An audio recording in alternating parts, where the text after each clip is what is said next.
আজকে আমি রান্না করব বরবটি কই। এই জন্য মাছটাকে আমি পরিষ্কার করে কেটে ধুয়ে পরিষ্কার করে আমি লবণ, হলুদ, শুকনো মরিচের গুঁড়া দিয়ে আমি ম্যারিনেট করে রাখবো আধা ঘন্টা ম্যারিনেট করে রাখার পরে আমি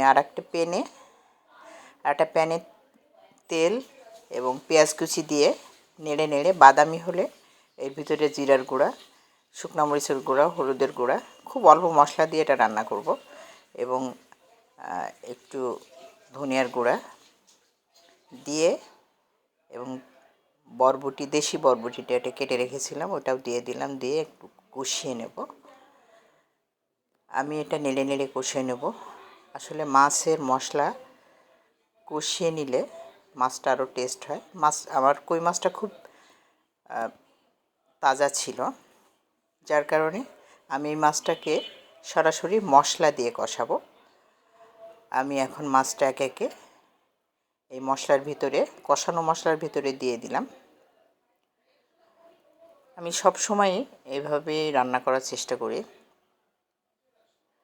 আমি মাছগুলো একে একে সব মাছগুলো দিয়ে দিলাম, দিয়ে আমি এই মাছ এপিট ওপিট কষিয়ে নেব ভালো করে। মাছ রান্না কিন্তু খুব সহজ। আসলে মাছ রান্নাতে আমি বেশি মশলা ব্যবহার করি না, আর টাটকা মাছ হলে তো একদমই ব্যবহার করি না, খুবই অল্প মশলা দিয়ে রান্না করি। আমি এখন এই কই মাছটাকে এপিট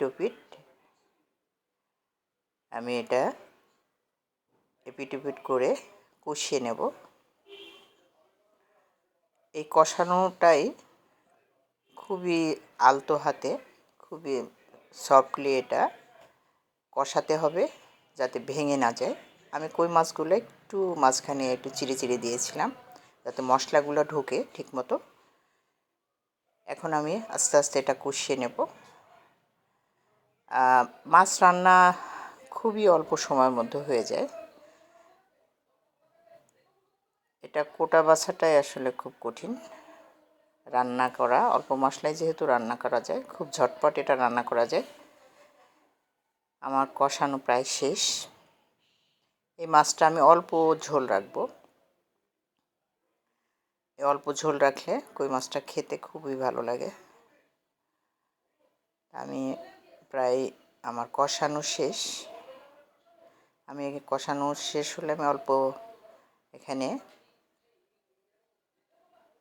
গরম পানি দিয়ে দেব।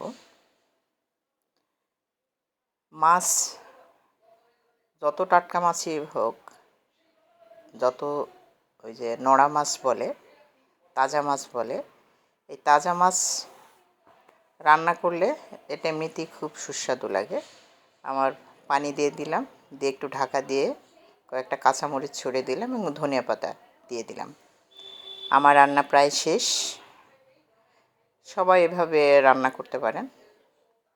খুবই স্বাদের হয়েছিল এই মাছটা।